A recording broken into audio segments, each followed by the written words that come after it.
Hello everyone, के हजुरहरूले पनि तक्सर पिकुवा खोला हाइड्रो पावर लिमिटेडको आइपिओ भर्नुभएको थियो त? यो आइपिओ वैशाखको 23 गतेदेखि वैशाखको 28 गतेसम्म खुलेको थियो। आजको भिडियोमा चाहिँ तक्सर पिकुवा खोला हाइड्रो पावर लिमिटेडको आइपिओमा कति किता माग भयो, यो आइपिओ कतिजनाले भरे, कति किता खुलेको थियो, यो आइपिओ कतिजनालाई पर्नेछ र यस कम्पनीको नेटवर्थ र अर्निङ पर सेयर इपिएस कति रहेको छ, सेकेन्डरी मार्केटमा कारोबारमा हुँदा यसको ओपनिङ प्राइस रेन्ज कति हुनेछ, यसको रिजल्ट कहिलेसम्म आउला, यी सम्पूर्ण कुराहरूको बारेमा आज म हजुरहरूलाई जानकारी दिन गइरहेको छु। भिडियो स्किप नगरेर अन्तिमसम्म हेरिदिनु होला। र साथीहरू, हजुरहरू पनि यस्तै आइपिओ एफपिओ शेयर बजार रिलेटेड नयाँ भिडियोहरू चाहनुहुन्छ भने हाम्रो च्यानललाई सब्स्क्राइब गरिदिनु होला। आउनुहोस्, अब ढिला नगरी यो आजको टपिकतर्फ लागिहालौँ। यो आइपिओ अन्तिम दिनसम्ममा आइपुग्दा 2,88,11,980 किता शेयर माग भएको छ भने 26,04,910 जनाले यो आइपिओ भरेका छन्। यो आइपिओ चाहिँ जम्मा 25,15,455 किता खुलेको थियो।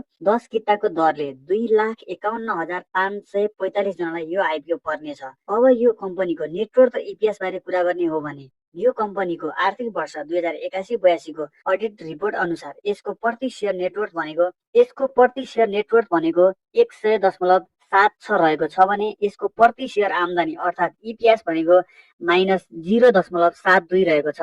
अब तपाईहरुलाई जिज्ञासा लाग्न सक्छ, यो शेयर सेकेन्डरी मार्केटमा कारोबारमा आउँदा यसको ओपनिङ प्राइस रेन्ज कति हुनेछ भनेर। यो तक्सर पिकुवा खोला हाइड्रो पावर लिमिटेडको शेयर चाहिँ सेकेन्डरी मार्केटमा कारोबारमा हुँदा सुरुको दिनमा यसको ओपनिङ प्राइस भनेको मिनिमम 100 रुपैयाँदेखि म्याक्सिमम 300 रुपैयाँसम्म यसको सुरुको दिनको ओपनिङ प्राइस रेन्ज रहनेछ। मतलब 100 रुपैयाँदेखि 300 रुपैयाँको बिचमा ओपनिङ हुनेछ। यदि यसको 300 रुपैयाँमै ओपनिङ भयो भने पनि हामी पहिलो दिन नै फाइदामा हुनेछौँ। यस कम्पनीको रिजल्ट कहिले आउँछ भनेर जिज्ञासा लाग्न सक्छ। अबको 7 देखि 8 दिनभित्र यस कम्पनीको रिजल्ट पब्लिस हुनेछ। यदि एक हप्ताभित्र आएन भने 10 देखि 12 दिनभित्रमा आउने सम्भावना रहेको छ। यो आइपिओमा टोटल 26,04,910 जनाले यो आइपिओ भरेका छन् भने यो आइपिओ जम्मा 2,51,545 जनालाई मात्र 10 किताको दरले पर्नेछ। यस कम्पनीको रेटिङ बारे कुरा गर्ने हो भने केयर रेटिङ नेपाल लिमिटेडले यो कम्पनीलाई केयर एनपी BB+ को रेटिङ दिएको छ।